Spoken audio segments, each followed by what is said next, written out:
বান্টি, এই বান্টি, আজকে তো টিউশন থেকে তাড়াতাড়ি ছুটি দিয়ে দিয়েছে। চল না আমরা দুজনে গিয়ে পুকুর পাড়ে খেলা করি। না রে টিয়া, আমি আজ খেলতে পারবো না। আমি আর তাড়াতাড়ি বাসায় যাব। তুই জানিস টিয়া, আমাদের গাছে না অনেক আম হয়েছে। আমার মা আজ বাগান থেকে আম পাড়বে। আমি বাড়িতে গিয়ে আম খাবো। তুই খাবি? তাহলে তুইও আমার সঙ্গে আমার বাড়িতে চল। আম? জানিস বান্টি, আমার না আম অনেক পছন্দ। আমিও তোর সাথে তোর বাড়িতে যাব। এরপর টিয়া বান্টির সাথে বান্টিদের বাড়িতে আম খাওয়ার জন্য যায়। মা, ও মা, টিয়াকে একটি আম দাও না। আমাদের গাছে তো এবার অনেক আম হয়েছে। হ্যাঁ রে বান্টি, তুই এই শেফা ভিখারির মেয়েকে নিয়ে এসেছিস আম খাওয়ানোর জন্য। তোকে না বলেছি এরকম গরিবদের সাথে চলতে না? ওদের কাজই হচ্ছে বড় লোকদের থেকে চেয়ে চেয়ে খাওয়ার। না না কাকিমা, আমি তো বান্টির কাছে খেতে চাইনি। বান্টি আমাকে নিয়ে এসেছে আম খাওয়ানোর জন্য। হ্যাঁ রে মেয়ে, তুই আবার আমার মুখে মুখে কথা বলছিস? কত বড় সাহস! আমার ছেলের মাথাটা তো খেয়েছিস। একটা আমও আমি তোকে দেব না। যা, চলে যা বলছি। মা, ও মা, আমাদের তো গাছে অনেক আম আছে। ওকে একটা আম দাও না গো। বান্টি, তুই আর একটা কথাও বলবি না। কাল থেকে যেন দেখি তুই এই ভিখারিটার সাথে না চলিস। আর এই টিয়া, তুই তোর মাকে গিয়ে বলিস তোকে আম কিনে খাওয়াতে। যা, চলে যা বলছি এখান থেকে। এরপর টিয়া মন খারাপ করে সেখান থেকে চলে যায়। কি রে টিয়া সোনা, তোর মন খারাপ কেন? আর খাবারের তালা সামনে রেখেছি, তুই ওইখানে বসে আছিস কেন? মা, আমি না বান্টির সাথে বান্টিদের বাড়িতে গিয়েছিলাম আম খাওয়ার জন্য, কিন্তু বান্টির মা আমাকে আম দিল না, কিন্তু অনেক অপমান করে আমাকে তাড়িয়ে দিল। থাক সোনা, তুই আর মন খারাপ করিস না। তোর বাবা আসলে বলবো তোর জন্য একটা আম কিনে নিয়ে আসে। কিছুক্ষণ পর মিচকে শিয়ালও বাসায় ফিরে আসে। শেফা, টয়া, কোথায় গেলি? এদিকে তাড়াতাড়ি আয়। গিন্নি, শহরে তো অনেক ঘুরলাম, কিন্তু কোথাও তো একটা চাকরি বাকরি পেলাম না। ওগো, তুমি কিছু একটা করো। আমরা না হয় চলতে পারবো এভাবে, কিন্তু মেয়েটা যে ছোট। আমি বলি কি, চাকরি বাকরির আশা বাদ দিয়ে পাশে যে আমাদের জমিটা আছে, ওই জমিতে কিছু ফসল ফলানোর চেষ্টা করো। ঠিক আছে গিন্নি, আমি চেষ্টা করে দেখব।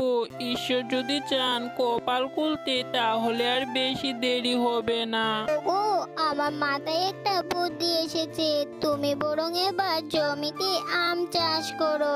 আমের যে এবার অনেক চাহিদা। যদি ফলন ভালো হয় তাহলে তো বেশ ভালোই হবে। তাহলে আমাদের আর কষ্ট করতে হবে না। ঠিক আছে গিন্নি, তুমি যখন বলছো তবে একবার চেষ্টা করেই দেখি।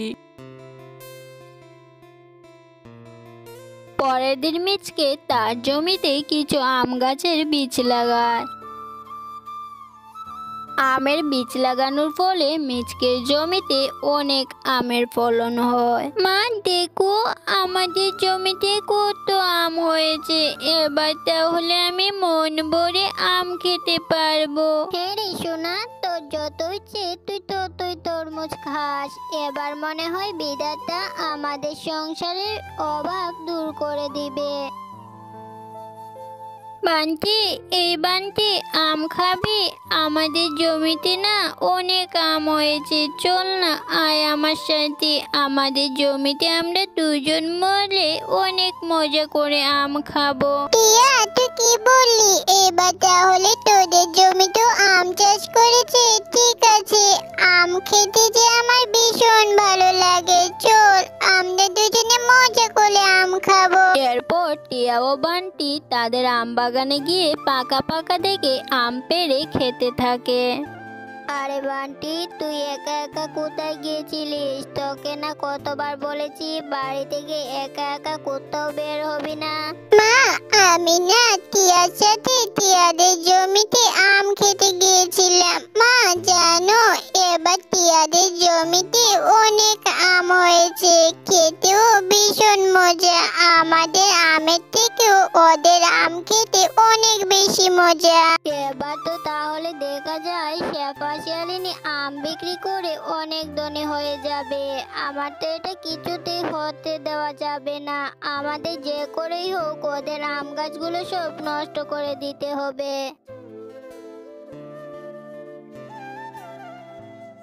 এরপর সেদিন রাতেই বাঘিনী টিয়াদের আম বাগানে সমস্ত আম গাছগুলো নষ্ট করে দেয়।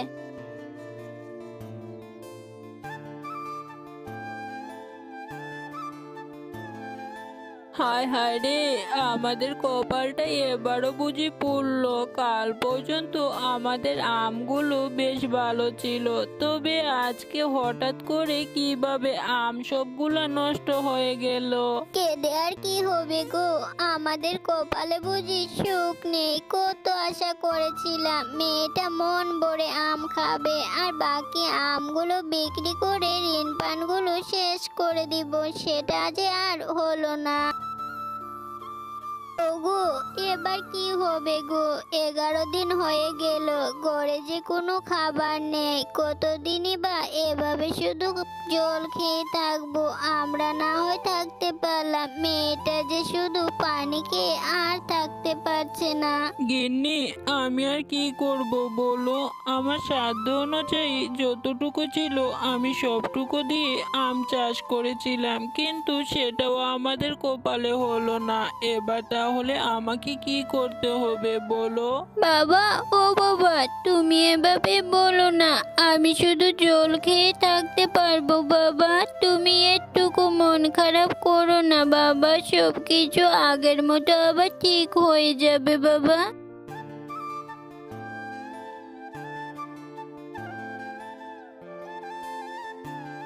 তারপরের দিন টিয়া মন খারাপ করে হাঁটতে হাঁটতে জঙ্গলের ভিতরে চলে যায়।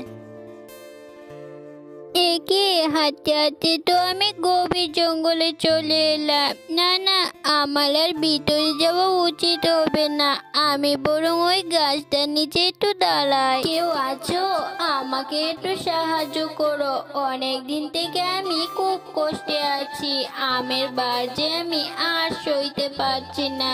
দয়া করে আমাকে একটু সাহায্য করো। কে কে কান্না করছো এই গভীর জঙ্গলে? সামনে এসো, সামনে এসো বলছি। আমি গো, আমি এক জাদুকরি আম গাছ। এই গাছে আমার বাসা। তুমি কি আমাকে একটু সাহায্য করবে? হ্যাঁ, আমি অবশ্যই তোমাকে সাহায্য করব, কিন্তু কিভাবে তোমাকে সাহায্য করব সেটা তুমি আমাকে একটু বলো। আমার গাছের পাতায় পাতায় আমার আম, এত আমের বাড়ে যে আমার প্রাণ যায় যায় অবস্থা। তুমি আমার পাতাগুলো থেকে সব আম সরিয়ে ফেলো। ঠিক আছে জাদুকরি গাছ, আমি তোমার শরীর থেকে সব আম সরিয়ে এক্ষুনি তোমাকে হালকা করে দিচ্ছি। এরপর টিয়া গাছ থেকে সব আম সরিয়ে ফেলে। তোমাকে অনেক ধন্যবাদ। অনেক দিন ধরে এই আমের বারে আমার জীবন যায় যায় অবস্থায় ছিল, তুমি আমাকে আজ হালকা করে দিলে। বলো আমাকে, আমি তোমাকে কিভাবে সাহায্য করতে পারি? এরপর টিয়া তরমুজ গাছকে সব কথা খুলে বলে। এই নাও জাদুকরি আম বীজ, আর এই আমের চারাটা যেখানে তুমি রোপণ করবে সেখানে আম গাছ হবে, আর সে গাছের ফলন কখনোই শেষ হবে না। এরপর টিয়া আমের বীজ নিয়ে বাড়ি চলে আসে, আর তাদের বাড়ির পিছনে সেই পুকুরটাতে সেই বীজটা ছিটিয়ে দেয়। একে এক লাতের ভিতরে দেখি আমের গাছে অনেক আম ধরেছে। মা, ও মা, কোথায় গেলে? তাড়াতাড়ি এদিকে আসো তুমি। আরে টিয়া, এভাবে ডাকছিস কেন? এ কি, পুকুরে দেখি আম হয়েছে। এটা তো আশ্চর্যজনক বিষয়, পুকুরেও কি আম হয় নাকি? মা, জঙ্গলে একটা জাদুকরি আম গাছ ছিল। সে আমাকে একটা জাদুকরি বীজ দিয়েছে আর বলেছে যেখানে আমি রোপণ করব সেখানে আমের ফলন হবে। তাই আমি পুকুরে বীজটা ছিটিয়ে দিয়েছিলাম। মারে, এবার বুঝি বিধাতা আমাদের মুখের দিকে তাকিয়েছেন। এবার আর আমাদের কোনো অভাবই থাকবে না।